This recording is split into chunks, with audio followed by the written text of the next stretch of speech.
Hold on a minute. I gotta take this. Hello? What did you do? Alright. But you can't be mad at me. What did you do? Okay, first, I was minding my own business. I was! Alright, so y'all know how I do this shit. 10% facts, 80% bullshit, maybe like 10% humor, 100% cringe, but whatever. So you want to know about the Space Spartans that had beef with literally everything in the galaxy. Much like the Earth Spartans, but I'm sure Not God kicked their ass at some point and GW is just waiting for the proper time to drop that little bit of lore. And I'm dead serious about the Minotaurs having beef with literally everyone too. They're not God's bestest sons, so they by default spawn with a +10 hatred to the super cancer surviving mutated murder toasters, the hyper evolving space termites, definitely chaos, the space elves in both the murdery and less murdery variety, the orcs. God, I love the orcs. The space dwarves, who I dislike on the principle of unhealed trauma inflicted upon me in the old world, and no, I don't want to fucking talk about it. And I feel like I'm missing one. They're probably not important though. But the Minotaurs are different because they also pretty much hate everyone in the Imperium. Other Space Marines? Fuck them. Sister Battle? Different context. Definitely still fucking them though. Average Imperial citizen? Yeah, murder them because they're weak and such weakness could not possibly aid in Not God's all-knowing plan of future events. And the horribly rotten cherry on top of this is that these motherfuckers are grade S++ paranoid. Speaking out against Not God, probably a traitor, let's murder you and your whole bloodline. Yet thinking thoughts they don't like, yet you're a heretic, time to eradicate whole generations of people. Are you committing the cardinal sin of asking people to have a conversation with you? Don't worry, the Minotaurs will most certainly kill you. Sounds a lot like both the political parties in my fucking country right now, just saying. Now, we don't know a whole lot about the chapter, and that's for a few reasons. A big reason is because, like a lot of these chapters, their origins have just been kept quote-unquote secret, meaning the GW just doesn't want to write the lore. Another pretty big reason is/was that another chapter going by the Minotaurs were created during the 21st founding. It's more commonly referred to as the Cursed Founding because basically all of the chapters spawned during this patch with seriously nerfed abilities. And a lot of those chapters got put on t-shirts because of said nerfings, just saying. To make matters more confusing, right after this cursed chapter of Minotaurs disappears from Imperial records, that's when we start seeing this new chapter under the command of the Cuck Lords start appearing. That was a very long way for me to say I don't know who the fuck these guys are/were or where they came from. All I know is they float around on their ships because having recruiting worlds is gay. They take their orders from a bunch of cucks. They hate everything, and they always show up ready to fuck, and they are not asking your permission first. Anyway, since their movements are dictated to them by a bunch of cucks, and cucks historically don't like their personal business being out in public, for obvious reasons, a lot of, if not all of the chapter's true origins have more than likely just been purged from Imperial records. However, it would be dope if these guys turned out to somehow be like the OG Minotaurs. Like, I don't really know why I'm rooting for them, but just like, I hope the underdog pulled through on this one. But it's 40k, so that didn't happen.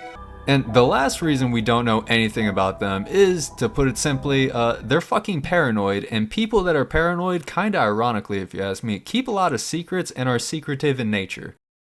As I'm sure many of us also know, people that are paranoid tend to be fucking crazy, and they do a lot of crazy shit that makes headlines.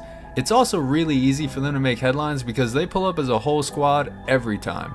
And when I say the whole squad, I really do mean the whole squad. They might organize themselves and adhere to a lot of the codex, but when they go to war, they deploy the entire chapter. It's very rare to see just a small detachment of these guys go somewhere.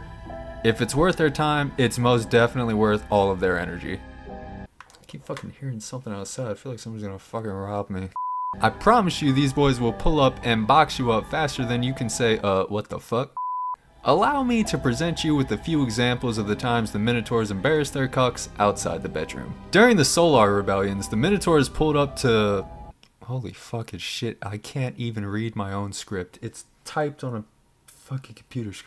During the Solar Rebellions, the Minotaurs pulled up to help turn the tide against a war host of chaos that consisted of the Night Lords, the Iron Lords, and my beloved World Eaters. They boxed for a solid 9 rounds, but at the end of the day, chaos got put in coffins. After turning back the traitors at great cost to them, Tensions rose after the Carcharodons stole some of the Minotaurs' stuff and then fled before the authorities could arrive. This caused the Minotaurs to pursue the Shark Boys for a bit, and this beef has existed between the two chapters to this day. However, since the Shark Boys are adept in fleeing the authorities, they were able to swim away into the void without further incident. If you'd like to hear more about the Thieves Guild of the 40k universe, check out my video on the Shark Boys. While on the surface, this incident doesn't seem like it's that big of a deal, to many of the other chapters, it just kind of showed them how willing the Minotaurs were to throw hands with their fellow Astartes over the pettiest of reasons, and they were like, that's a little sus. Another notable appearance of the Space Spartans is during the 8th time that Abby Dabby himself tried to chuck a black dildo at the Imperium. The Space Spartans, with the help of the jihadist IT department and the Banana Boys, fought off another war host of chaos. This war host was only comprised of some Iron Warriors and some Night Lords. I guess the World Eaters didn't get the memo for the rematch, because no way in the warp would they have turned down a fight. Anyway, the Iron Warriors brooded in a corner for a bit, and the Night Lords were too busy skinning innocent civilians to put up any real defense. The combined might of the Imperium came in, stacked bodies, and dipped out on some honestly real gang shit. Then there was this time, right after this tiny event known as the Monarchian? Macharian? Where's that fucking video? Then there was this time after this tiny event known as the Macharian Heresy, which I ain't got time for right now. However, the point is, they showed up and stacked all the bodies. You might be wondering to yourself, well, Scrub, how's that a bad thing? Allow me to tell thee a tale. So after Chaos was defeated for the umpteenth time, all the Marine chapters were just chilling, passing around the peace pipe, talking about killing heretics, you know, just boy stuff. You know, you're boys, you're boys. You're comrade in arms. Now come here so I can hold you in my arm. And he's like, nah, I'm staying home with my wife. I'm like, whatever, nigga. That's gay. Spending time with your girl, gay. Don't want to hang out with the boys that cuddle up, gay. When all of a sudden a member of some chapter called the Doom Warriors stood up and he started talking all types of crazy. He was like, y'all trash, Doom Warriors better than all you, our hands are rated E for everyone and we open 24/7 365, my boy, what's good? Now, as we previously discussed, the Minotaurs are what you might call batshit insane, so they looked over and they were like, this is a new feeling, pride in someone else. Unfortunately, it's overshadowed by all this unyielding rage! First it was just hands getting thrown, but you know how these things go. Didn't take long for a few rounds to start singing. Then it was all out war, my guys. I mean, literally, they had just stopped a war, and then they start another war over some dumb shit. These guys are petty. Anyways, by the time the bullets stopped flying, many Marines lay dead or dying, some of them Minotaurs, a lot of them not. Now, funny enough, the Doom Warriors, who if you remember, just started all this, dipped out pretty early into the gunfight, so while I'm not trying to say that they got away unscathed, they did manage to actually perform a tactical withdrawal and get the fuck out of there. Fucking barely, but they did get to live another day. The Inceptors, however, were not so lucky. The Minotaurs brought this chapter down to 100 battle brothers before they stopped beating that ass. And you might just be kind of wondering like, okay, so some random successor chapter got beat up. Well, they're not just some random successor chapter. There's some random Ultramarines successor chapter. So immediately the Ultra Smurfs jumped in and they were like, bro, what the fuck was that about? And the Minotaurs' response went a little something like this. We killing them. We over there killing niggas in sweatpants, tank tops, flip-flops, and a cowboy hat. You shouldn't have been talking shit. And that is why, to this day, Gilligan's Island and his boys really hate the Minotaurs. So, in the modern day Imperium, they just aided in the Indomitus Crusade. However, after an encounter with Lord Stinky Children, they were left severely disease-ridden, and they had to flee all the way back to Terra. Big problem, they're nowhere fucking near Terra. Solution, we're gonna crusade our way back to Terra so the militant IT department can replenish our spawn tickets. While that's where we're gonna leave it off for today, understand the Minotaurs have many other encounters, but let's face it, 90% of you have already clicked off by now, and I am speaking into the fucking void. If there is still someone out there, and you're interested in hearing about things such as the Badab War, or the harrowing of the Night Reapers, let me know, I'll add them to the list. Not like that list matters, you make a video once every like 4 months. Another mystery that I find kind of fascinating is while the Space Spartans are a fleet-based chapter, they can normally replenish their losses at a pretty staggering rate. Which they need to do all the time because they seem to have modeled all of their tactics after like Soviet-era Russia, just simply overwhelmed with firepower and pure bodies. These guys are actually the embodiment of brute force and ignorance. They pick a battle grid, they hit it with everything that they have in their disposal, and then they send every swinging dick at the enemy until the enemy is gone or there are no more dicks. They don't care how much ammo they use, they don't care how many war machines they lose, and they certainly don't care about how many battle brothers they spend. They only care about victory. Yet they're almost always at full strength when deployed. If that doesn't prove the existence of the deep state within 40k, I really don't know what to tell you. These guys will take absolutely atrocious losses that would take any other Space Marine chapter like 100 years to replenish. These dudes go away into the void for a little bit, and in like 2 fucking years, they're good to grow. Explain that to me.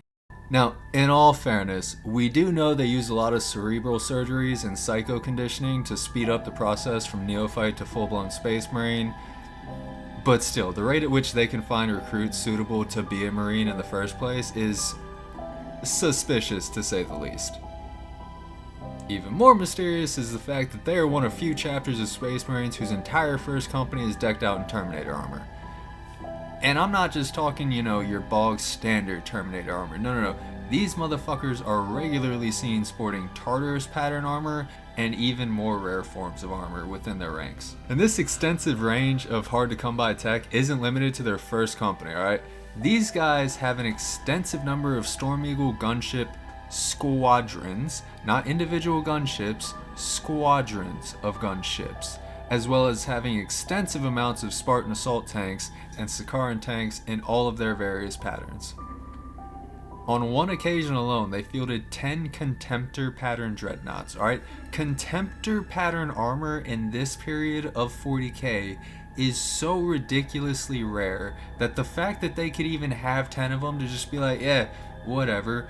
Not to mention the fact that they just use meat wave tactics at all, so if any of these 10 survived, I didn't look that deep into it, I should have, but now I'm actually curious. I need to go figure out if any of those dudes survived that, because if they just wasted 10 Contemptor dreadnoughts on some random campaign, bro, who is funding these guys?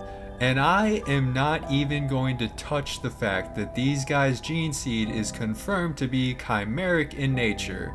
That is a whole other can of worms, and I am just frankly not qualified to crack that one. So with all that being said, really my question to y'all is this. Who in the flying fuck are these motherfuckers, and who is bankrolling them?